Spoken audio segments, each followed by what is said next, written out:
So good morning, and my name is Talani Francisco. I'm a doctor of veterinary medicine. I also have a master's degree in public health, and I am currently working with the U.S. Forest Service as the wild horse and burrow coordinator in the southwestern region here in Albuquerque.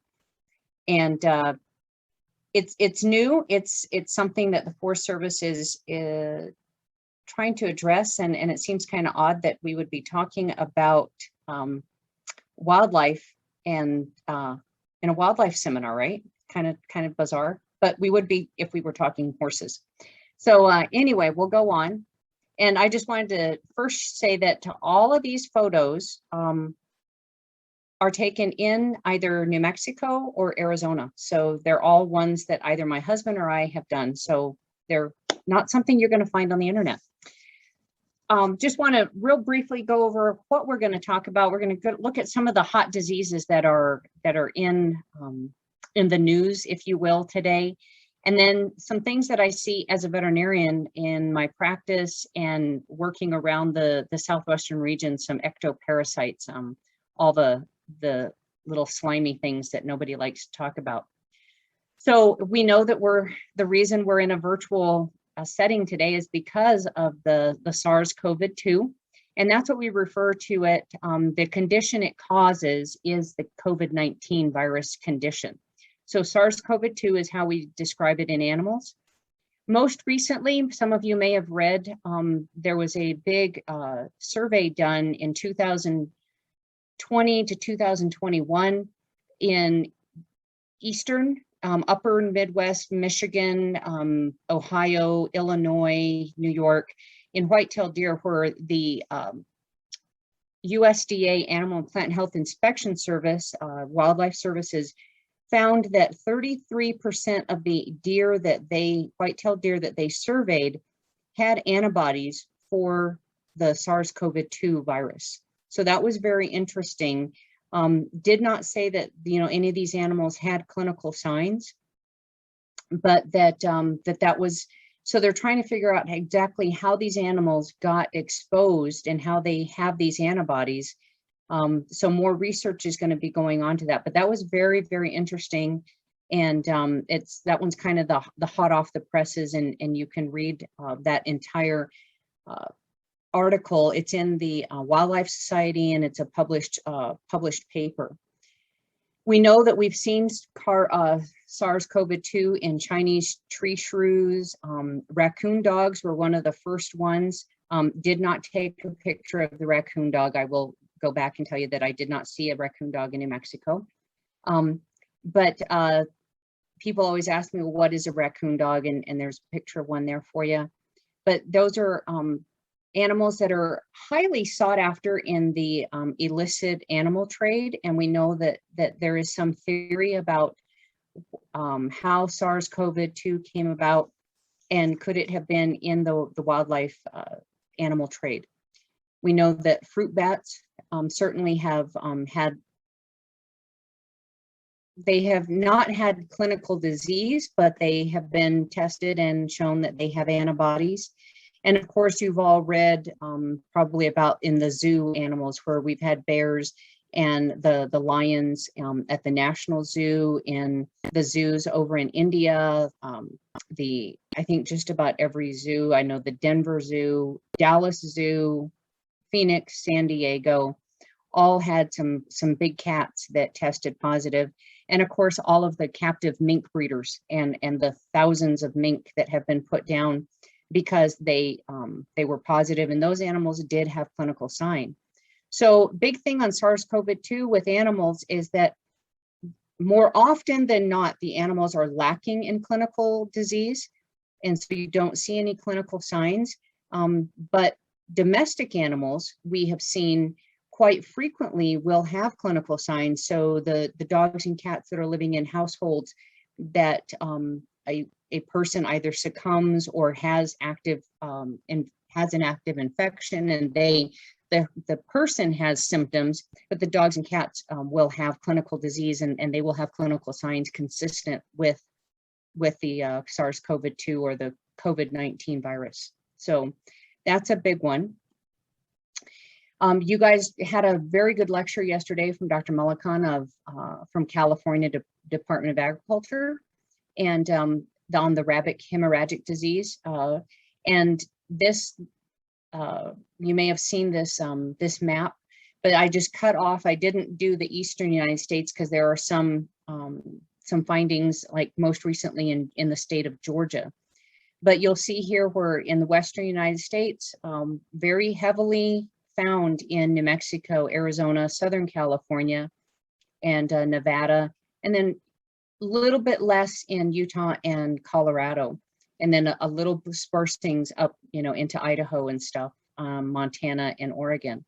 So what big thing that you probably remember from the lecture is that this is a sudden death, sudden die-off of rabbits, and it affects all of your wild lagomorphs. And so, not just cottontails, but they've seen it in jackrabbits and others, and it's very easily spread by vectors. So people that are handling these animals need to be concerned, and that especially if they had animals that rabbits in their home that they're raising, that they could be taking that back. Likewise, if you're on your clothing, your gloves, your shoes, and all of that, that as you go spreading or walking around, that you can be spreading the virus. So it's one that we need to really need to watch out for as two-leggeds.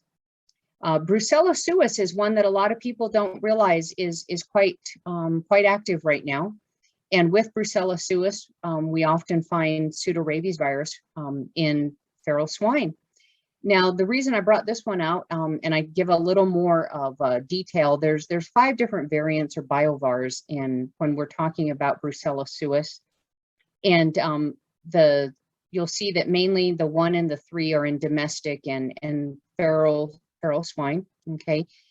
And then you can also see that number 2 is, one that we primarily see in wild swine. That's the big one. So if you're in a state that has feral pigs, you got to just consider all of them infected.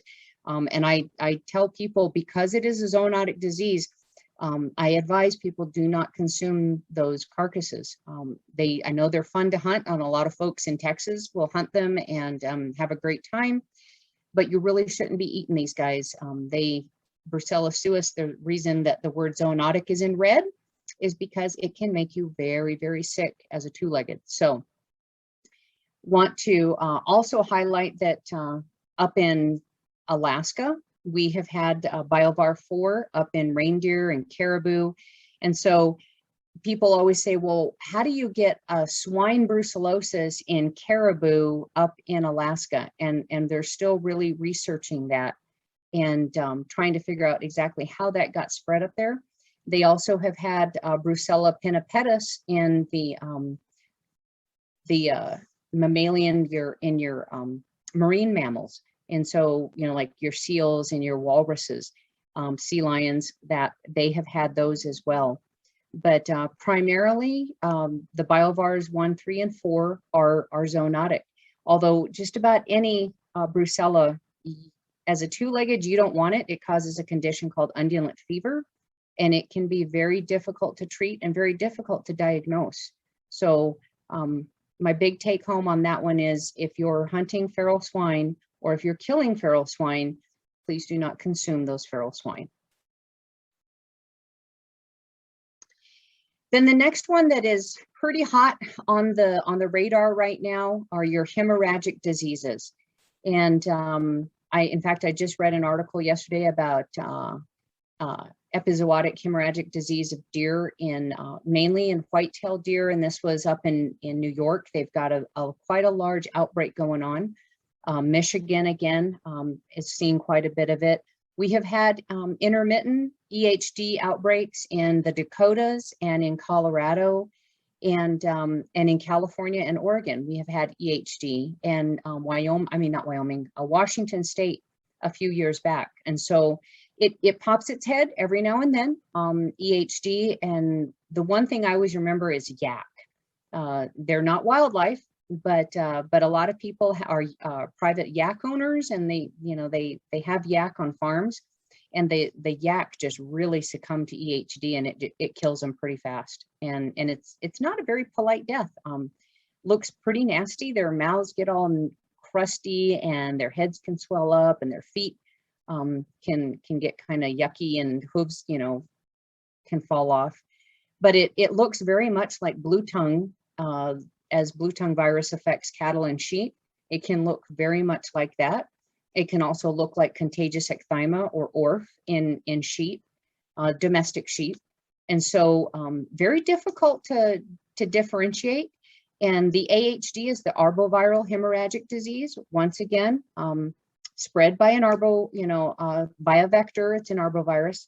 And so these all kind of look the same. You get these just, you'll see in the forms there that you get this fever, the swelling of the head. You get these very hemorrhagic ulcers in the mouth, around the eyes. And in some cases, you can get hooves that are kind of broken, or actually look like they have blisters around the coronet band. Animals that are not wanting to walk, and fairly rapid death. But on some of these animals, depending, it can go a while, and so they get really emaciated, because you can imagine with bad feet and a really ulcerated mouth, you're not wanting to eat, and so they get very emaciated, and they will basically starve to death. They can be seen lapping up water and kind of at their water sources, almost playing in the water. And the thought around that is probably that the cool water makes their mouths feel a little bit better. And so that's also where they can spread it to other animals. And you'll see that we have, it affects white-tailed deer, mule deer, elk, pronghorn, bighorn sheep, just so many of our wildlife, our big ungulates that are out there on the landscape. How do you spread? Yeah, it's those biting no-see-ums, midges, mosquitoes. So depending on which one, like I said, they are arboviral hemorrhagic disease. So you are looking at those little bloodsuckers, those guys that make you slap your skin, and you see a lot of them. A lot of will have them around their ears, and they'll just be really heavily infected. So tough one. It's a really tough disease, and we don't have a prevention for it yet. Avian influenza is always on the forefront. I think since 2015, the USDA has really realized that avian influenza and all of your type A influenzas are very, they're going to do a lot of damage, and they're around in the world. And that's why I like this diagram that I found from the Centers for Disease Control and Prevention, because it shows that and a lot of people don't understand this, that we describe the influenza viruses based on their hemagglutinin proteins and their neuraminidase proteins. And so there's 16 of your hemagglutinin proteins and 9 different neuraminidase. And so what happens, and you can see in the diagram there, it's how they kind of pair up and how they match then kind of dictates, or the prevalence or the preponderance for who they affect. And so you can see that like canine influenza is typically an H3N8. Swine flu, everybody was talking about swine flu or in the early 2000s. And, and that was an H1N2. And then we found out that H1N1 was another big one for swine. And now we have, an H1N3 and an H1N2 and an H4N6, all affecting swine, but then can also go into humans. And so your influenzas are just really complicated, and it makes their epidemiology very unique and very difficult as well. And so what we typically look for, and why the little duck is in the center there, is that you're kind of using your wildlife, wild waterfowl, and because they migrate, and typically we see these, these animals that come along the Asian rim and then come down Western United States, and then go down into Central America and South America. As they're stopping off, they're bringing, their bugs with them. And so a lot of times in your in your surveillance, you're really looking at those migratory waterfowl and then looking at poultry in the area as well. I know we always use chickens as sentinel animals. There's a couple of papers out now that show that maybe the chicken isn't the best sentinel animal. And so really keeping an eye on the waterfowl. And if you're finding dead birds or seeing dead birds, maybe having a look, getting those sent in for analysis. Let's see.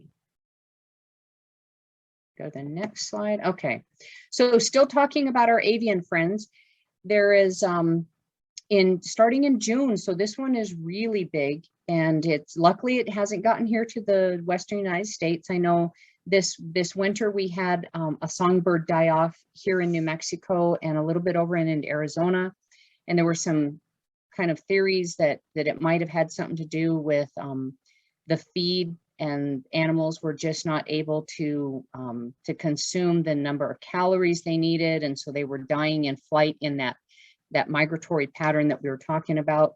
But I think there's still the jury's still out as to exactly what caused that die-off in New Mexico and Arizona earlier this year. But right now, what we're seeing in the Midwest and especially the East Coast are affected songbirds, anything from like this little hummingbird all the way up to the grackles. And I didn't know that grackles were protected songbirds. I learned something new. And but they're finding just populations of these birds just found dead in people's yards and on streets and things like that.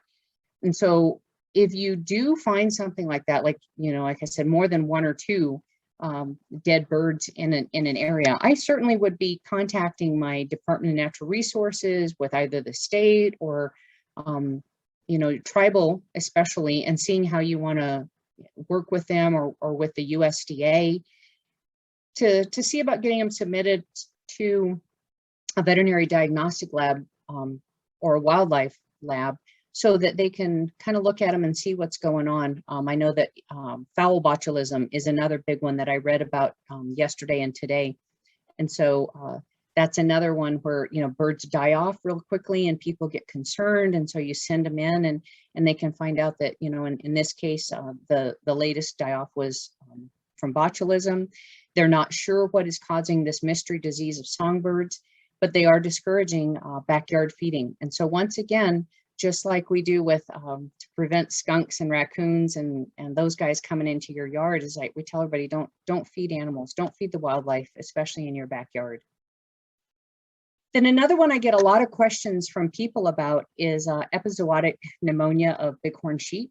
And I know that as we are looking at relocating and trying to reestablish some of our bighorn sheep populations around the West, a lot of times we're looking at where domestic sheep have been, and Mycoplasma ovopneumoniae is the causative agent. It's a bacteria, very hardy, lives in the environment, stays in the soil, and it's very contagious to our bighorn sheep. And so in a lot of places where we have domestic sheep that are grazing on the land, and maybe they're permitted on the national forest or BLM land or something like that, and then we're trying to do a reintroduction of bighorn sheep, that is also a concern that the biologists have to look at and see. So you really want to try to avoid areas that have been heavily grazed or have a big history with domestic sheep and goats, because unfortunately it does kill them, and it kills them pretty quickly. And it's not a nice death. Anytime you're talking respiratory disease and these animals are just getting to where they can't breathe and stuff. And the bighorns, these are some desert bighorns down on White Sands National Park. White Sands Missile Range, and their biologist has been working with me as well because that used to be big sheep country. So I wanted to go quickly then onto the guys that we see a lot of every single day and every Saturday when I'm out at Laguna at my little clinic. I get just millions, literally millions of these guys. So ticks. Oh, everybody's have probably seen them. You've seen them on your dogs, you've seen them on your cats, you've seen them, hopefully not on your horse, but I've seen them on horses, a lot in cattle. And we know that our wildlife have a lot of ticks on them. So there are some new ticks coming around, and some that are moving from the east to the west coast, and as people move animals around, as they drive along on the interstate and they put their dog out to defecate, it can drop some ticks, and so it can be something that we don't necessarily want. That's why there is a big program with the USDA Animal and Plant Health Inspection Service on imported animals. So those animals are treated and made sure that they're not bringing ticks, because these ticks bring, as you can see, a plethora of fun diseases with them. And I say that very tongue-in-cheek. We don't want these.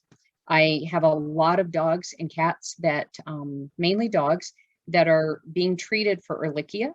And so your wild canids, just the same. So like in our wolf recovery program that we have with the Mexican gray wolf, Ehrlichia and anaplasmosis have to be at one of those things that we have to be concerned about.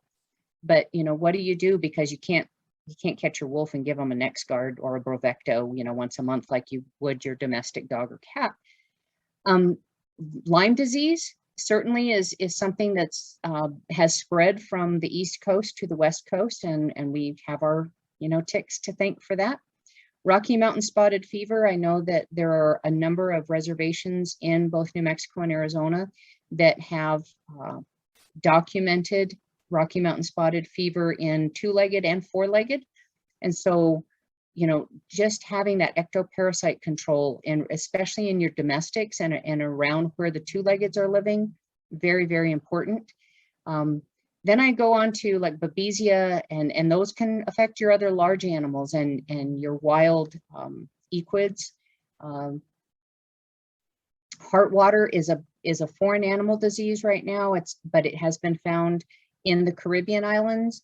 And what I think the biggest thing there is, like in Florida with all these pythons that are going around in the Everglades, these pythons are just covered in ticks. And what they're worried about is that the heartwater organism is could potentially be transmitted through those ticks, and then they get into the cattle that are feeding there, and pretty soon, we've got heartwater. It's also one of the reasons why any animals, food animals that are imported from Mexico have to be tick treated, and they go through a dip vat, and then they dry off and have to allow those ticks to die and fall off before then they come into the United States. So very, very important economically as well as for our wildlife. But as we know, our wildlife don't always know those border boundaries, and they're not gonna just go jumping through the tip vats that are at the ports of entry. Then the last thing that I wanted to just look over is some of the other bloodsuckers, because you know what, there's just so many fun diseases out there. So fleas, and you can see these are all obviously quite enlarged, because these guys, you have to have an electron microscope or even just a small, good powered microscope to visualize them this well. But we know that fleas are known for carrying plague, and Colorado right now has got some plague problems. There was a young lady, a little girl that just recently passed because she, I think it was last week, came down with plague, and so they're letting people know that you've got to be careful that these fleas that are on the prairie dogs and the ground squirrels and stuff like that, they carry plague. Likewise, I see a lot of coyotes every year that we test for plague, and are always looking for that. Then murine typhus, that's another one that a lot of people just don't think about. They're like, oh, yeah, I don't have to worry about that. And yet we just had a couple of human death cases from murine typhus in California, where these are fleas on mice and rats particularly that get into households and then affect people. And so the one that a lot of people don't realize is that tapeworms are carried by fleas, as well as, the actual proglottid itself coming out, but fleas can carry the tapeworms. And so people and animals and stuff can get those. Then look at our frond mosquitoes, where, you know, we have heartworm disease. And so, like I said, with our wild canids, we have to be concerned because the wolves are not immune to heartworm disease. Eastern, Western, and now Venezuelan equine encephalitis, and that are carried by these mosquitoes that go out, and as of course West Nile virus, and again, you know, your wild or feral equidae are your kind of a dead end host, but they're a reservoir for these mosquitoes to bite on, and then they go and then can, you know, bite other warm-blooded animals that they're just seeking a blood meal on. And then of course our biting midges, those no-see-ums, the guys in the middle, the little itty-bitty guys, you don't see them a lot, but you can sure feel their bite. And a lot of folks who probably in the audience have big welts on them right now from bites from some of these guys, either the no-see-ums, midges, or the mosquitoes, because it's that season.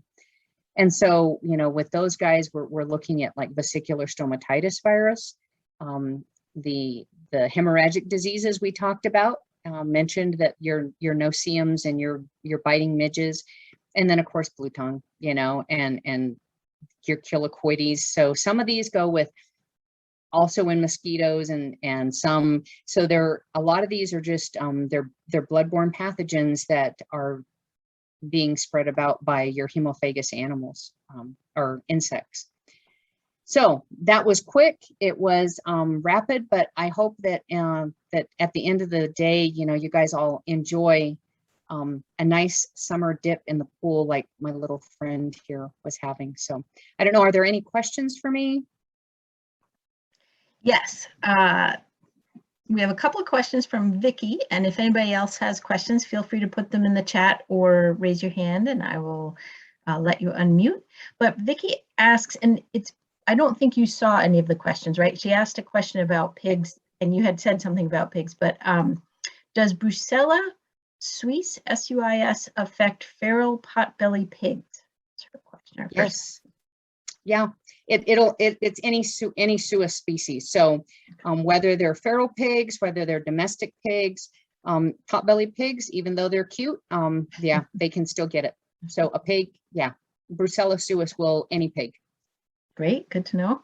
And then she also asked, is CWD a concern in the West like it is in the East and the Midwest?